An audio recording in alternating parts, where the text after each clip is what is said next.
Bienvenidos a Tras las Líneas, conversaciones con Manuel Antonio Garretón, por Radio Uchile y Uchile TV.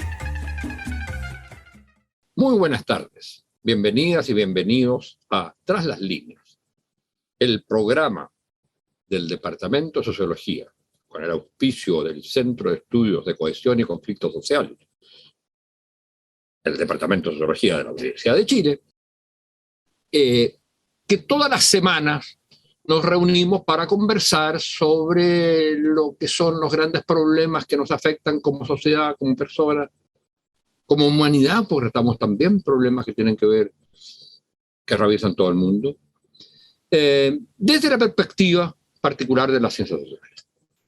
Hoy tenemos un programa especial, por su duración, porque lo hacemos en conjunto con la televisión de la Universidad de Chile, y porque además de, en materia de su conformación, tenemos dos invitados especiales. El tema de hoy, como se podrán imaginar, es el tema del debate que se ha producido en torno a la propuesta de nueva constitución, a los resultados de la convención constitucional, tanto en el contenido de la constitución, sin entrar por supuesto en los detalles, que no tenemos el tiempo para ello, pero también en las proyecciones y del análisis de qué van a significar estas distintas opciones en el momento del plebiscito y en términos de la salida a la crisis propuesta a través de este proyecto de constitución, cuáles van a ser las distintas opciones, caminos, senderos que se siguen. Entonces, para esta conversación tenemos dos invitados muy especiales que, siendo abogados, juristas de mucho nivel, una de ellas en Derecho Civil, el otro invitado en Derecho Constitucional, son personas que van más allá de las disciplinas y son capaces de conversar, de discutir en términos que todos podamos de alguna manera entender. Y son personas muy jugadas no solo por el derecho, sino también por los principios fundamentales que están detrás del derecho, que eso es la justicia, la libertad y la capacidad de comprender lo que son las relaciones humanas, los conflictos y el modo como ellos pueden resolverse.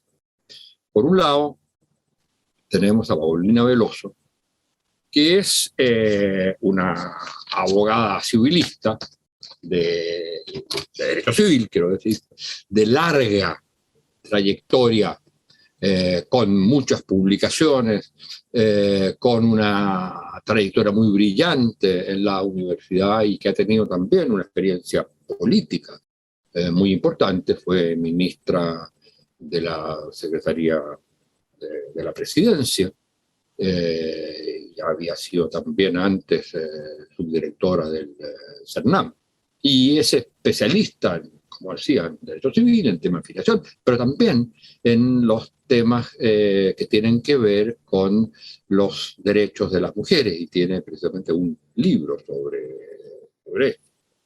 Y por otro lado, tenemos a Cristian Suárez, que es un constitucionalista, que es un abogado, actualmente profesor en la Universidad de Talca, y que ha tenido también una larga trayectoria académica y ha sido miembro suplente del Tribunal Constitucional y ha sido secretario general de la Universidad de Talca, es profesor de Derecho Constitucional y tiene también muchas publicaciones.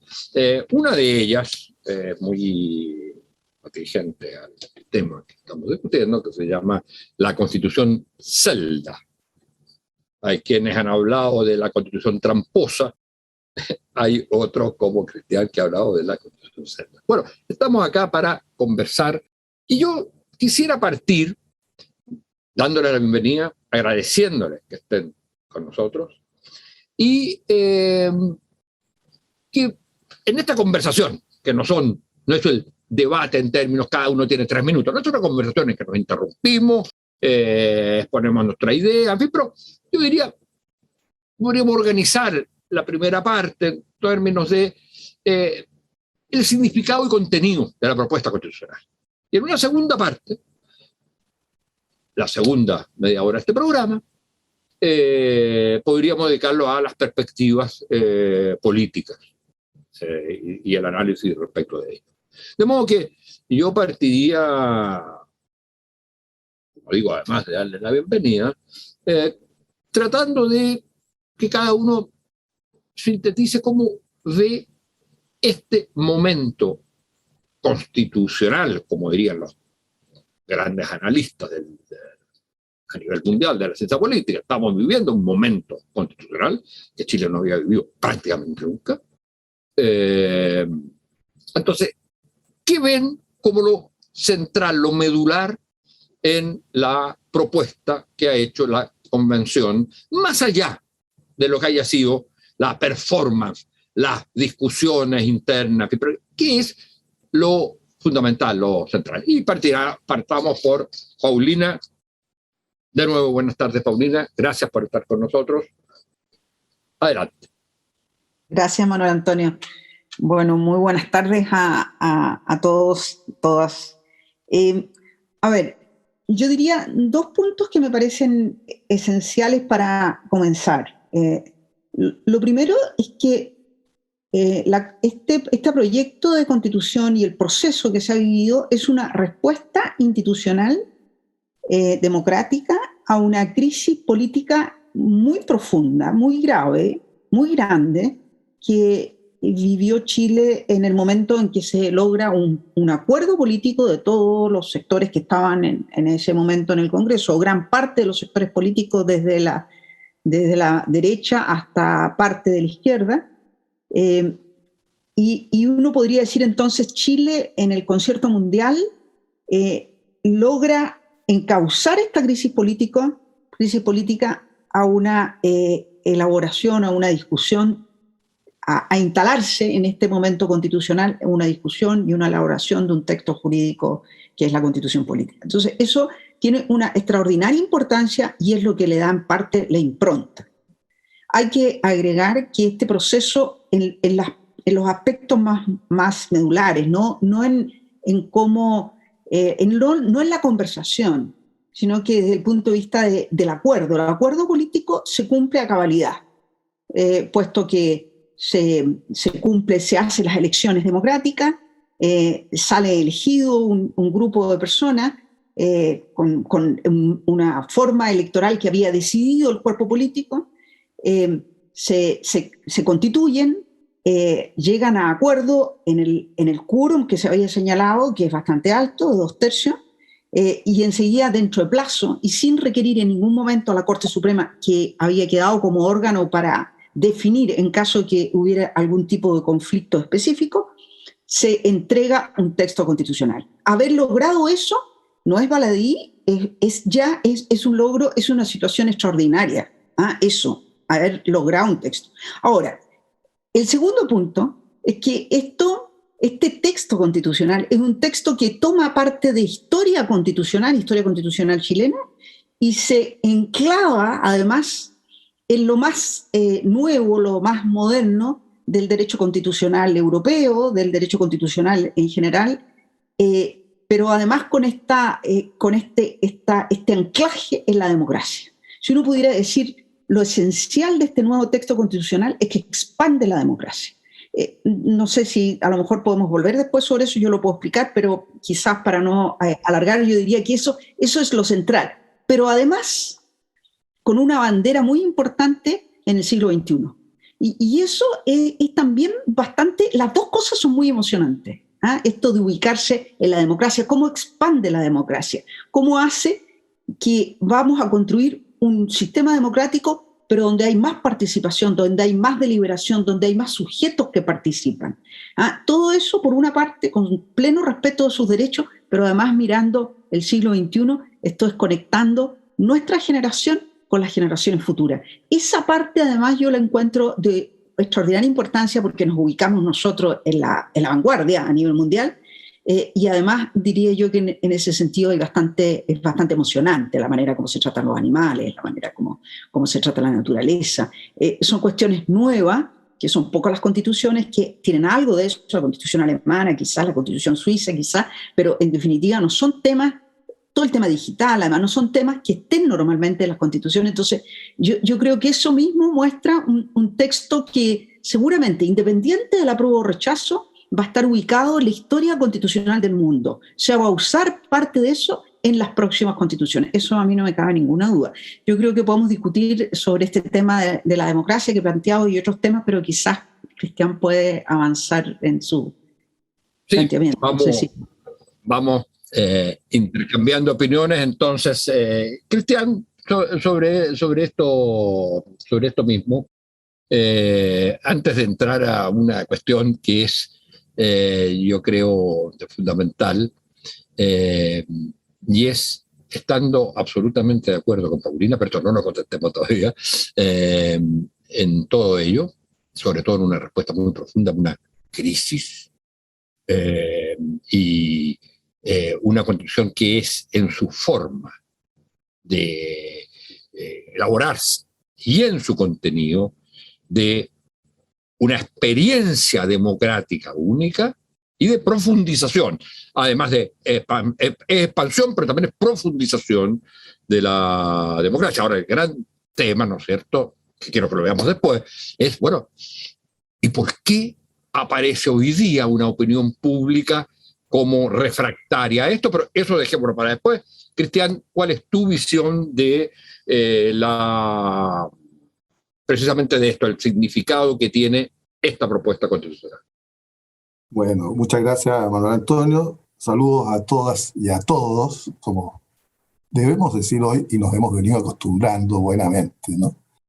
No puedo menos que coincidir, por cierto, con Paulina en lo que dice. Yo soy un entusiasta de este texto, y lo quiero decir con todas sus letras. En la medida que voy leyéndolo más, comentándolo con mis alumnos en clase, me voy entusiasmando más con el texto y me sorprende mucho el resultado a que fueron capaces de llegar un grupo tan diverso de convencionales, muchos de ellos jóvenes, la mayoría mujeres, un número muy importante de mujeres, por lo menos el 50% de mujeres, muchos jóvenes también que han tenido la experiencia de participar en organizaciones no gubernamentales con una gran sensibilidad, y que yo creo que explican, pese a lo que los expertos hubiesen podido esperar, explica quizás una línea importante que hay aquí, que además de la que señala Paulina, en términos de que también se refirió a ello, ¿no?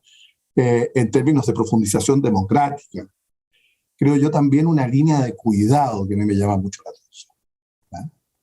Una línea de cuidado, de preocupación por los viejos, no sé si se puede decir así, Manuel Antonio, porque yo soy el único viejo aquí. No, yo también lo soy.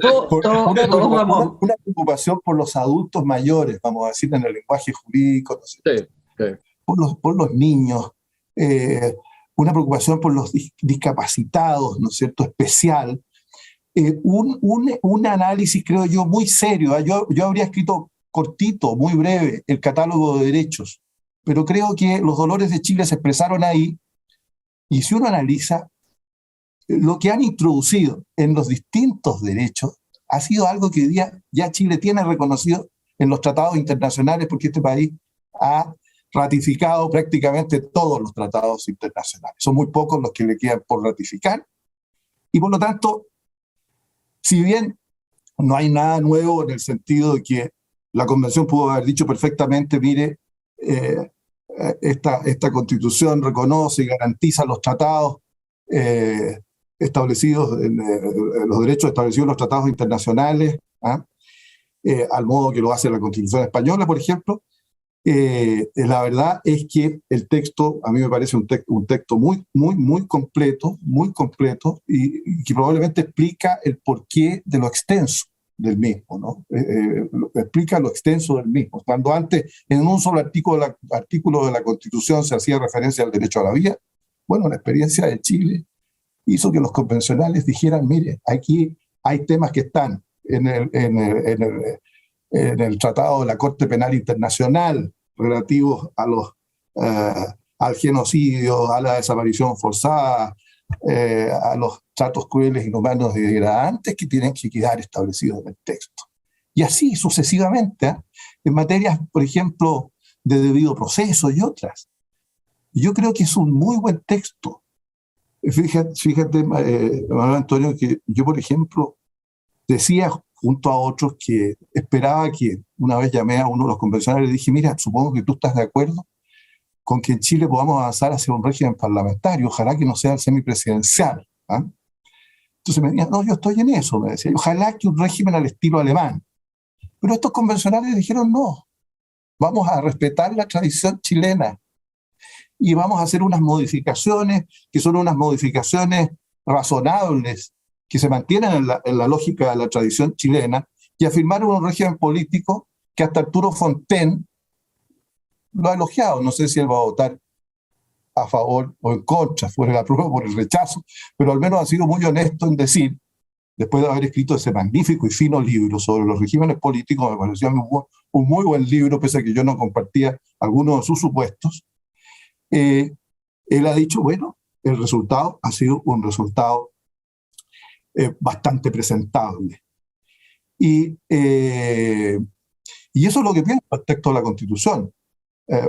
Sigo la lógica de que el pueblo es sabio, y aquí el pueblo eligió, como dijo Paulina, a sus representantes de la manera más democrática que se ha podido hacer en toda la historia de Chile.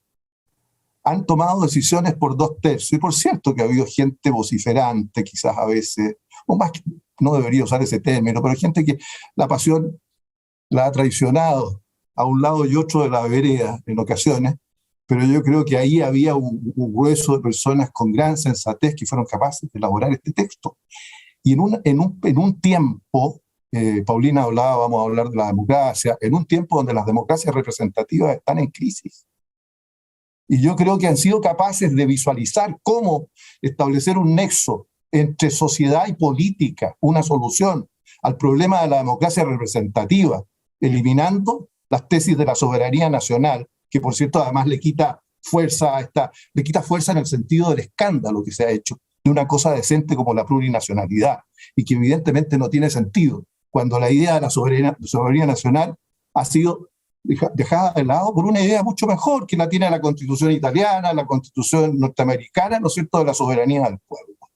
Ya no son unos representantes que hablan a nombre del pueblo transfigurado en un concepto abstracto nación, sino que es el pueblo de Chile constituido por ciudadanos chilenos, indígenas o no indígenas, chilenos, indígenas o no indígenas, que ejercen la soberanía. Y en ese sentido es como se debe entender la plurinacionalidad. Me ha emocionado también ver a los indígenas, a los representantes, el día final cantando la canción nacional, ¿ah?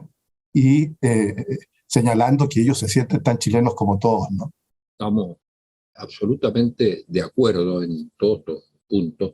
Entonces la pregunta que uno se hace es que haya una oposición, que a mí me parece que era inevitable, de un mundo que no es tan pequeño, que es lo que expresa a lo largo de los últimos 30 años la votación de la derecha chilena.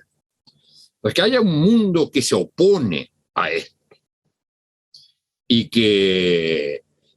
se opone, pero claramente, y estaría por la mantención del statu quo tal como están las cosas hoy, yo diría, eso no nos sorprende, pero Lo que sí sorprende, y debiera sorprendernos en la medida en que hemos hecho estos planteamientos respecto a lo positivo, lo importante, lo bueno del texto, porque lo que se trata de decir que el texto es una mala propuesta, estoy por el cambio, pero esta es una mala propuesta. Es un texto muy bueno, ya, con todos los problemas que uno pueda hacer. Bueno, llama la atención que lo que muestra las encuestas y cualquier otra fórmula de medir una opinión pública es que el resultado del plebiscito es incierto, que hay una mayoría en este momento que estaría por el rechazo. Y entonces uno dice, ¿qué explicaría ante un texto constitucional de esta calidad, de el avance enorme que significa con lo que tenemos respecto de hoy, se esté produciendo un clima de opinión contrario? Entonces, hay quienes dicen, bueno, esto no es la casa de todos, y que es a mi juicio, una afirmación bastante tramposa, porque en una sociedad dividida como la nuestra, es absolutamente imposible que usted tenga una unanimidad en un texto constitucional, salvo que diga puras banalidades y cosas generales. Pero es una sociedad dividida entre, digamos, básicamente por el tema de la desigualdad, eso todos lo sabemos, pero también entre la gente y las élites. Y una crítica muy fuerte a las élites. Y en ese sentido yo diría que eso atraviesa también, porque las élites son élites de poder.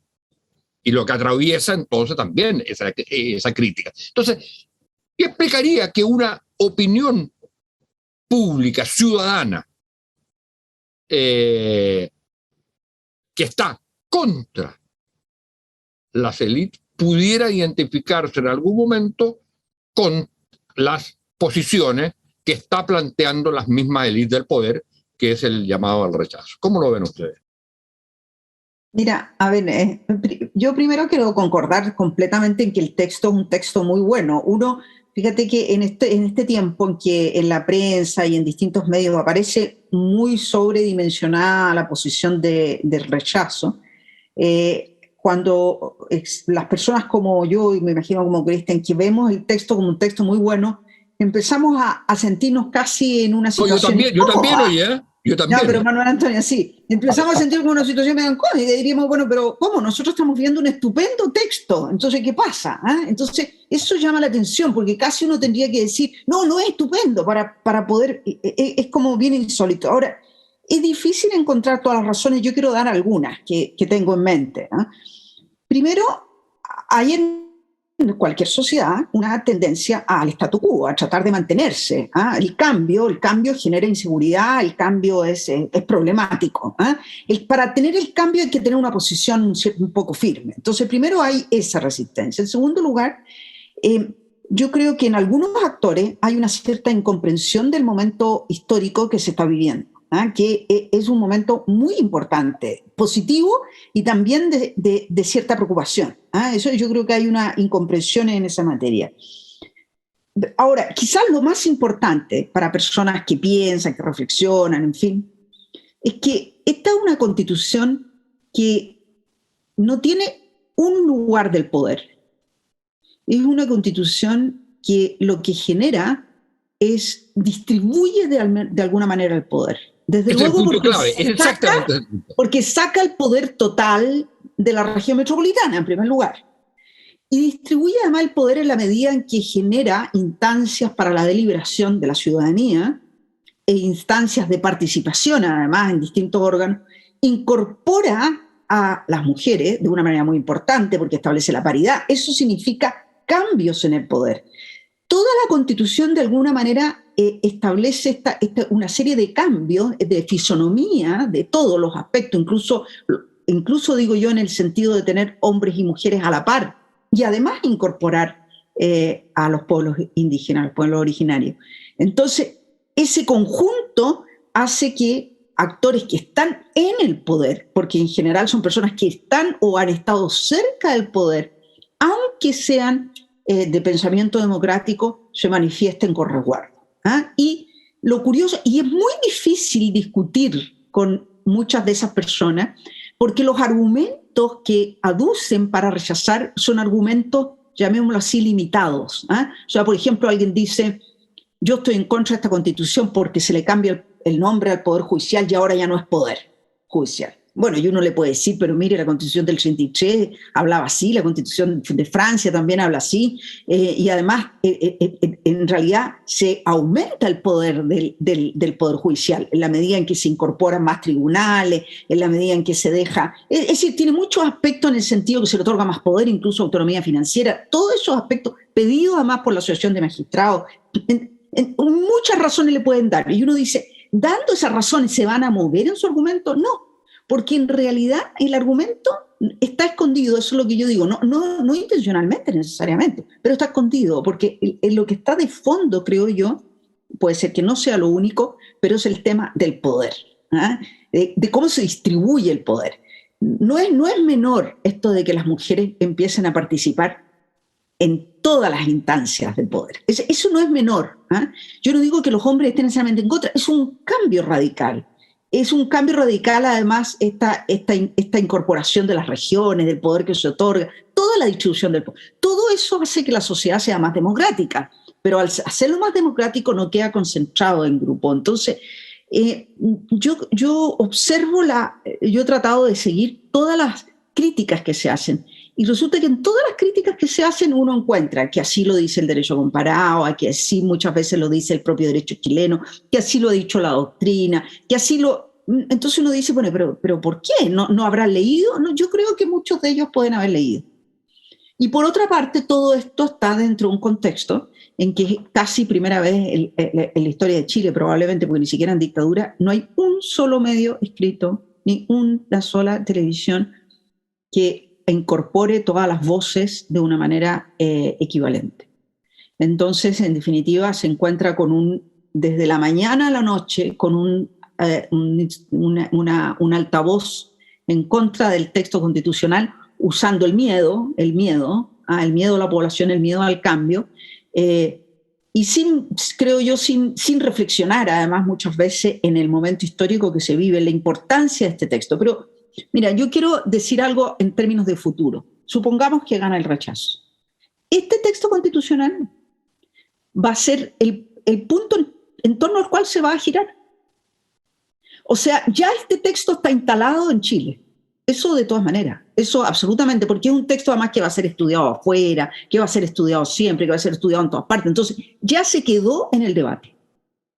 A ver, Paulina, yo creo que ese es un punto crucial. Ahora, yo trataría de volver a ese un poco más adelante respecto de precisamente que el proceso generó, es una idea muy interesante esa, el proceso generó un resultado que va a ser referente necesario. Y yo diría, absolutamente. Aunque, por las razones que tú señalabas, del poder que tienen los medios de comunicación, las mismas élites del poder, al final el texto pudiera ser rechazado. Pero eso, veámoslo. Yo quisiera volver al tema, ¿cómo estuvo esto de por dónde explicar este tema, este problema de la cantidad de gente que aparece como contradictoria, como contraria, dado que después de un proceso como este, inédito, profundamente democrático, que en un año se logra resolver un texto constitucional que es una experiencia única en el mundo, como por un lado, ¿quién lo explica? Y por otro lado, ¿cómo se puede superar eso. ¿Cuál va a ser, y entramos en los temas, pero cuál va a ser la estrategia posible de campaña que muestre no solo el valor de este texto, sino también el horrible problema, a mi juicio, de profundización de la crisis, de volver a instalar la crisis en el caso de fuera rechazado? Así es. Manuel Antonio, yo pienso que en primer lugar hay que esperar, creo yo, porque aquí hay que esperar que el pueblo se pronuncie en el día del plebiscito. Y yo espero que ocurra algo parecido, espero, ese es ya es mi deseo, de que el pueblo chileno se dé cuenta, que la gente se dé cuenta que está frente a un texto que es su texto, que es un texto decente, es un texto que cumple con todos los estándares democráticos, que es un texto no apto para dictadores, no apto para tiranos.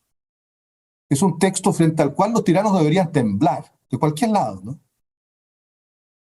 Porque y entonces yo creo que lo que hay probablemente sí, una campaña brutal, la verdad. Es lo que yo puedo observar aquí desde Talca, una campaña brutal. Oye, Cristian, pero fíjate que el expresidente Frei, sí, es muy importante lo que acabas de decir tú, porque el expresidente Frei y el grupo que estuvo de demócratas externos que estuvo contra el golpe militar, aparece señalando las posibilidades que este texto ofrece al camino hacia una dictadura. A la posibilidad de una dictadura populista, esa es la palabra que usa. No, Antonio, pero fíjate el día domingo, en el diario El Mercurio, ¿no? No había, podrían haber invitado, yo pensaba, ¿por qué no invitaron a Viragallo o a personas como, ¿no es cierto?, Enrique Correa, partidarios del apruebo? No había un solo personaje que fuera partidario del apruebo, claro, en el diario El Mercurio del día domingo. A mí yo creo que ni siquiera algunos del Mercurio, personas importantes del Mercurio, han leído el texto. Yo los invitaría a leer el texto, porque yo creo que aquí lo que hay son prejuicios. Y a mí me parece muy preocupante que gente por la cual uno ha tenido gran respeto aparezca hablando, no digo que mintiendo, pero sí omitiendo. Como por ejemplo, Genaro Legada el día domingo cuando dice que se ha eliminado el poder de veto del presidente de la República. Lo que no es cierto en ese caso, no puede ser un error, ciertamente, es un error. Lo que se ha hecho es disminuir el quórum. Bueno, que el terminar con el veto del presidente de la República y va a llevar al país a la debacle. Escuchaba también al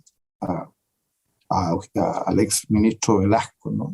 Por lo menos, dije yo, por lo menos está argumentando algo, ¿no? Y no está mintiendo. O el presidente Lagos, que adoptó una posición que a mí lamento, sinceramente, pero lo menos no ha mentido. Tiene una posición legítima. Pero lo que a mí me sorprende mucho, Manuel Antonio, es ver a gente que ha sido parte de la centroizquierda y que tergiversa, como bien decía Paulina, la verdad, que uno ya lleva muchos años en esto enseñando derecho constitucional, observa con absoluta claridad, es más fácil leer estos textos, cuando hay, por lo menos, o si no un error, una manifiesta tergiversación. Y yo creo que la gente debe estar tranquila, sinceramente. Lo que pasa es que es fácil explotar el miedo, ¿no? Y la gente lo que espera es ser protegida, y es ser protegida en sus derechos, y particularmente en sus derechos sociales. Eso además lo manifiestan hasta las encuestas últimas. Y aquí lo que hay, yo quisiera insistir en esa idea, es una constitución donde la preocupación por los demás, la preocupación por el otro, es manifiesta. Y es manifiesta, yo vuelvo a insistir, quizás por la presencia de las mujeres en la convención de una manera notable, y es manifiesta también por la existencia entre los convencionales de personas que han tenido una relación muy directa con la gente, a lo largo y ancho del territorio nacional. Entonces, claro, las reglas que se han seguido son las reglas máximas que se pueden pedir para elaborar una constitución. Por Dios, 2/3. Es un quórum altísimo. La constitución del año 25 se reformaba por la vía del principio de mayoría, con mayoría absoluta, ¿no, Paulina? Mayoría absoluta, a mayoría absoluta. Claro. Y entonces, acá son 2/3. Es decir, yo no sé qué más se puede pedir, ¿no? Cuando se habla de la casa de todos, bueno, yo creo que la casa de todos se construye sobre la base de reglas, digamos. En la casa de uno la gente no hace lo que le dé la gana, o sea, hay que jugar un partido de fútbol, digamos, uno no aceptaría que el que va perdiendo tome la pelota y se la lleve para la casa, como esos niños egoístas, ¿no? En los barrios antiguamente. Hay un poco de eso, hay un poco de eso en el fondo, que tiene que ver con que yo no participé. Ese es como el punto. Fíjate, perdona que te interrumpa. Adelante, cuando uno examina materias y va viendo cómo votaron, se da cuenta que en una votaciones importantes como el derecho de propiedad, fíjate que el derecho de propiedad en la primera parte obtuvo 132 votos. O sea, por supuesto que parte de la derecha. El derecho de propiedad, que es importante. En la segunda parte, 111 votos, que también es más que 107, que tenía, llamémoslo, todo lo que es centro-izquierda y centro, digamos. Y uno va viendo en ciertas temáticas y se da cuenta que en muchas, en que la derecha votaba en contra, pero había un voto de derecha. O sea, cuando votaban en contra había un voto de derecha. O sea, aquellas materias en que quedaron, llamémoslo así, fuera, como ellos dicen, son poquitas. Entonces, es como llegar y decir, mira, sabes que yo quiero unanimidad, pero además que yo haya estado. Es muy raro eso. Realmente a mí me impresiona. O sea, yo tengo derecho a veto. Lo que están diciendo todo el tiempo, la actuación de la derecha ha sido, tenemos derecho a veto. La casa de todos significa que si yo no estoy de acuerdo en algo, exactamente. Y a mi juicio ahí está el gran error de la intervención del presidente Lagos, que está diciendo, mire, si gana A, que haga lo que B quiera. Y si gana B, que haga lo que A quiera. Y entonces, como eso no se puede, porque no se puede tener en este país una constitución unánime, entonces tienen que venir los salvadores, o nos vamos para atrás y volvemos a foca cero, o viene algún salvador que busca un acuerdo que sería de nuevo un acuerdo de puras élites, que es exactamente aquello que la Constitución quiere evitar, en la medida que quiere ser una Constitución en que es la ciudadanía, que es el pueblo en el cual reside la soberanía, el que tome la decisión. Pero es difícil entender por qué la derecha rechaza también, ¿no? Porque como decía... pero eso no es tan difícil. Pero por lo siguiente, por lo siguiente, porque por lo menos desde un punto de vista racional, el derecho a propiedad está bien garantizado. Si hubiesen, entiendo tú, Paulina, que tú viviste en Italia, basta con ver el artículo, pensaba que en Italia, fíjate, cualquiera vea el artículo 42 de la Constitución italiana.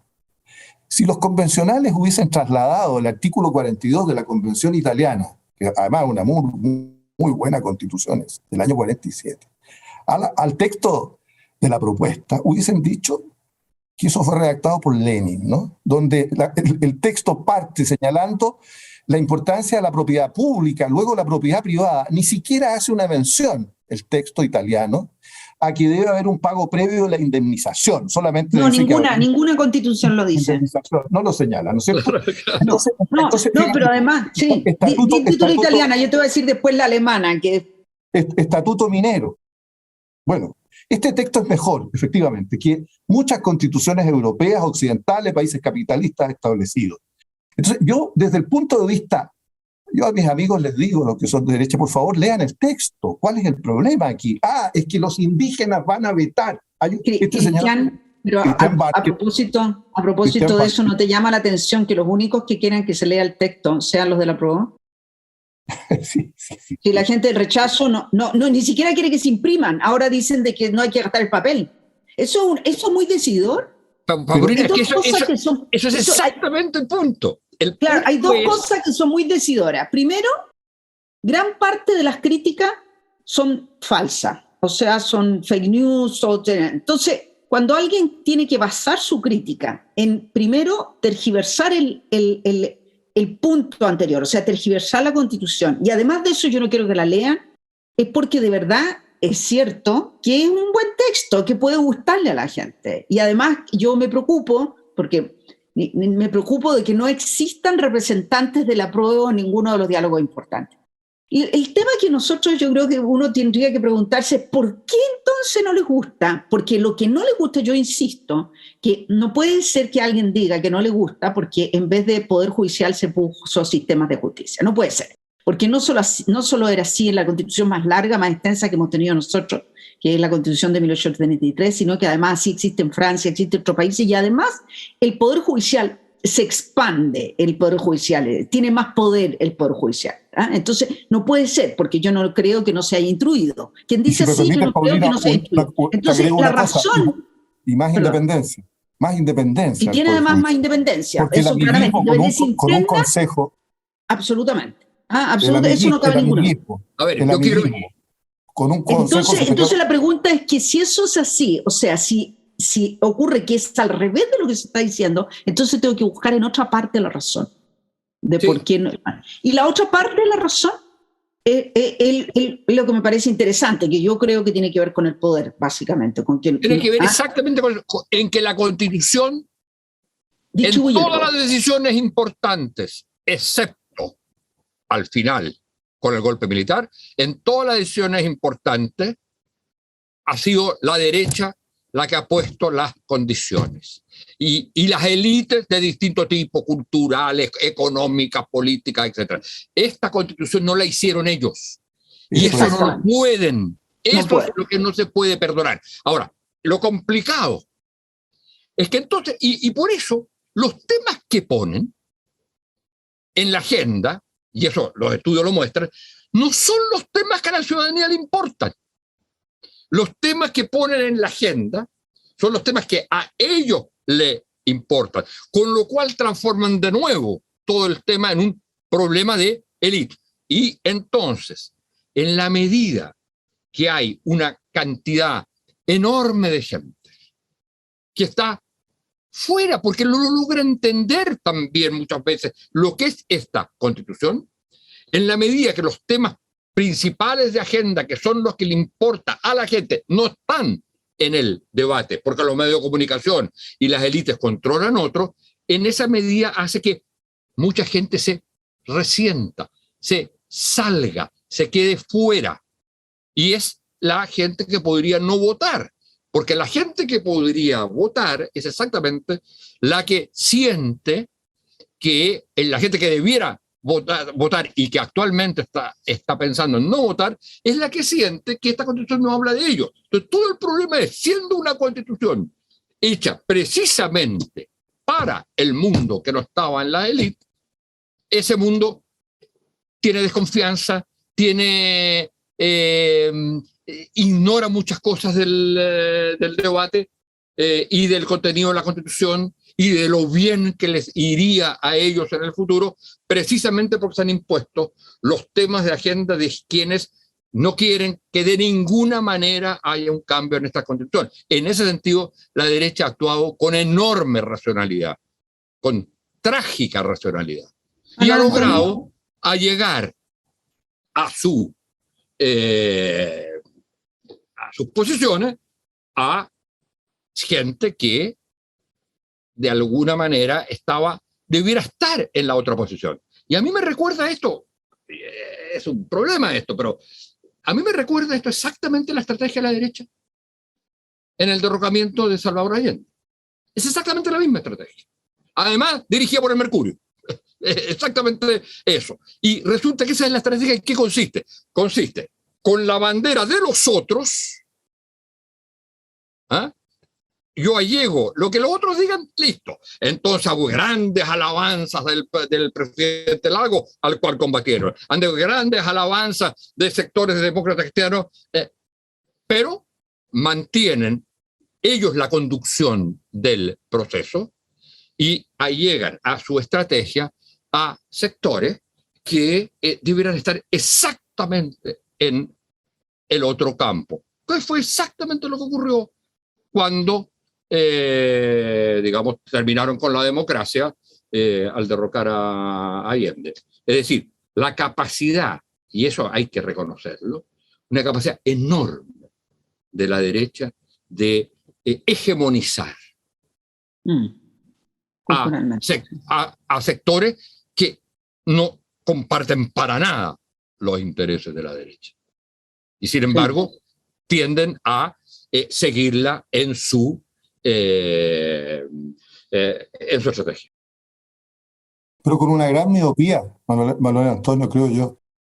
Hemos caído, el estallido social fue producto también de la incapacidad de la derecha de ver que las transformaciones había que hacerlas a tiempo. Cuando Fernando Hacha decía, mire, vamos a llegar a las malas, ¿no? Si es que no hacemos esas modificaciones a tiempo, oportunamente. Bueno, no fueron capaces de verlo, ¿no? Y yo creo que esa miopía está presente hoy día también. Entonces, yo creo que hay que dirigirse a la derecha y decirle, bueno, y ustedes, ¿no es cierto?, que quieren un país que se desarrolle, que quieren un país donde lleguen las inversiones, etcétera. Bueno, en un contexto de una crisis de esta naturaleza, que no solamente crisis interna, que es crisis mundial, que es crisis ecológica, que es un poco lo que algún antropólogo francés llamaba una cosa, algo así como un hecho social total, donde estos jóvenes, perdón que hable así, han tenido que asumir el gobierno en estas condiciones tremendas. ¿Ah? Bueno, yo digo, la derecha es miope, no ve que hay una salida institucional con un texto decente, con un texto que nos debería enorgullecer ciertamente, no solamente. Yo creo que no es miope, es clarividente respecto a sus derechos. Los miopes son los que se pliegan a la estrategia de la derecha.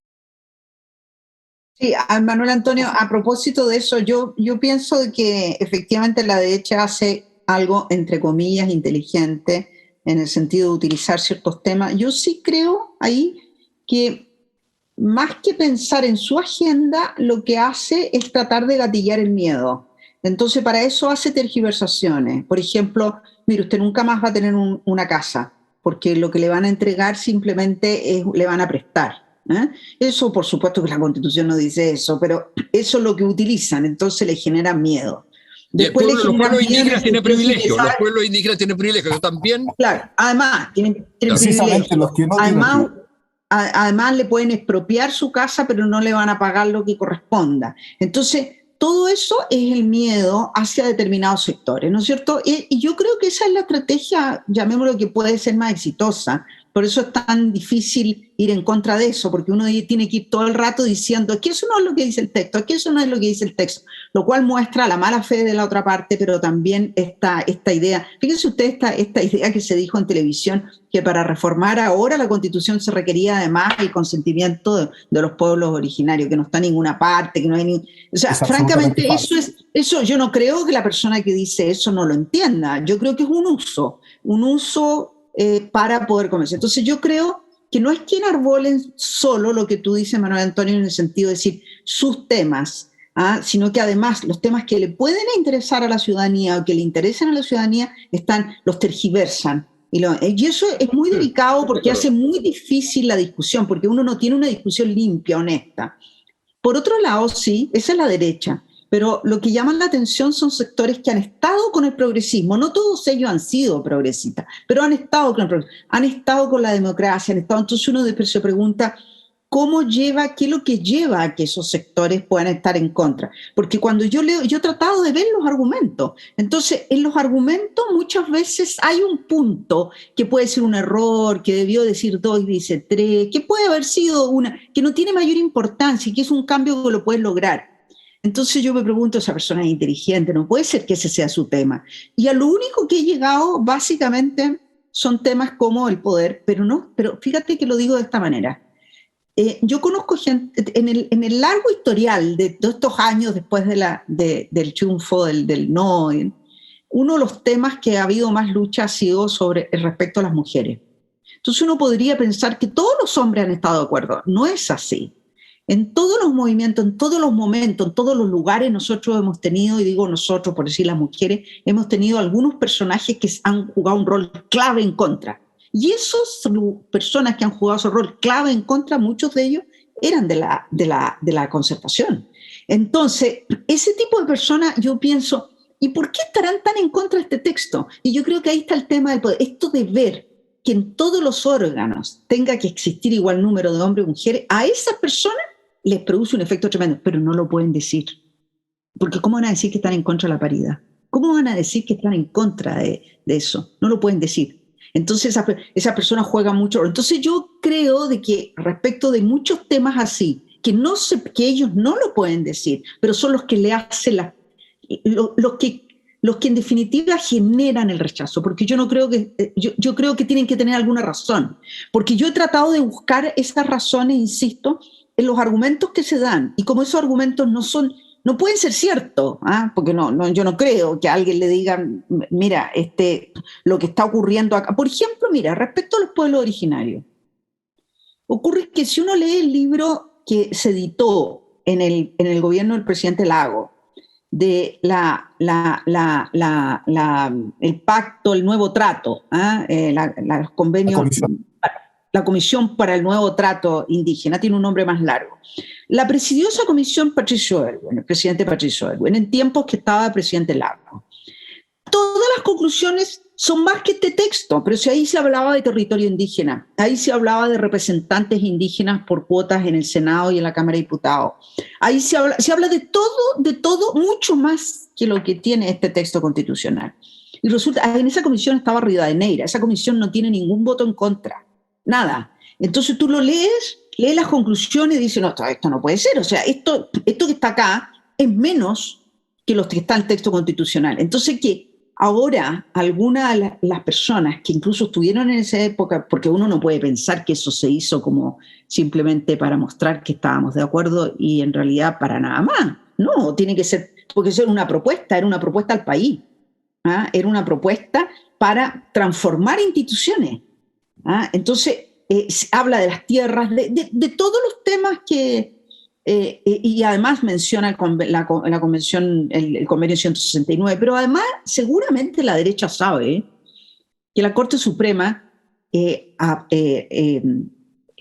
aplica el decreto, digamos, el convenio 169 muchas veces, permanentemente, todos los meses. Ahora acaba de sacar la Corte Suprema un fallo en que deja sin efecto la licitación del litio por no habérselo hecho a la consulta que corresponde al convenio 169. Yo estoy segura que los abogados que están saben eso. Entonces, ¿por qué razón, si eso está tanto en ese texto que se hizo en el gobierno de Lago, como en el convenio 169, que se aprobó finalmente en el Senado con un voto en contra, uno, de Jovino Novoa? Yo invito a leer los discursos de los senadores de derecha de ese entonces, de Romero, de Espina. Estaba el ministro Viragallo como ministro Express. Se van a encontrar con una tremenda sorpresa. Y ocurre que lo que está aplicando la Constitución es la Convención. Entonces uno se pregunta, si eso es así, ¿tú crees que se han olvidado? No, yo no creo que se hayan olvidado. Yo creo que están utilizando un tema para generar miedo, nada más porque no puede ser que no puede haber tanta incoherencia, ¿no es cierto? No puede ser que una persona piense eso en un momento y después diga, ahora me arrepiento. Yo no creo en eso. Yo creo que sí tienen coherencia. Yo creo que hay otra cosa que les molesta y que hace que se coloquen en posición contraria. Y eso es lo que yo quiero encontrar. Y quiero encontrar porque quisiera convencerlo. Es la pérdida del poder en el entendido que entra el mundo plebeyo, el mundo real de Chile, a hacerse cargo de su país. Desgraciadamente, me están avisando que tenemos que terminar. Se nos ha pasado muy rápido. Cristian, yo no sé si tienes algo que agregar. Y si no, vamos a tener que terminar porque no tenemos más tiempo. No, mira, yo no puedo más que coincidir. Creo que Paulina dio en el clavo con el tema, y lo has dicho tú ahora también. Es la pérdida del poder, es el no haber participado en la elaboración del texto, es la pérdida de la influencia. Yo también creo eso. Pero una cosa nomás que yo quisiera decir, fíjate, han construido un relato sobre la base del absurdo, llevando las cosas al extremo, en temas ridículos a veces, como este, del convenio 169, que fue, por lo demás, ratificado, está vigente, como bien decía Paulina, en Chile. Fue revisado por el Tribunal Constitucional. El Tribunal Constitucional declaró, además, autoejecutable el artículo 6 del convenio que habla sobre consulta y consentimiento.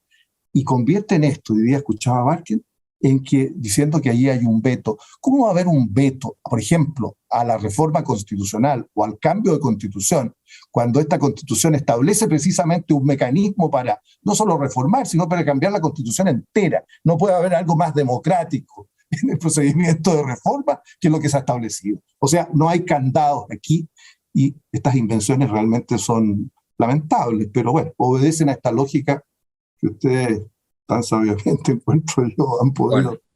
Bueno, desgraciadamente vamos a tener que terminar porque tenemos un tiempo muy acotado. Yo quiero agradecerle a Paulina Veloso y a Cristian Suárez su participación, el haber estado con nosotros iluminándonos sobre este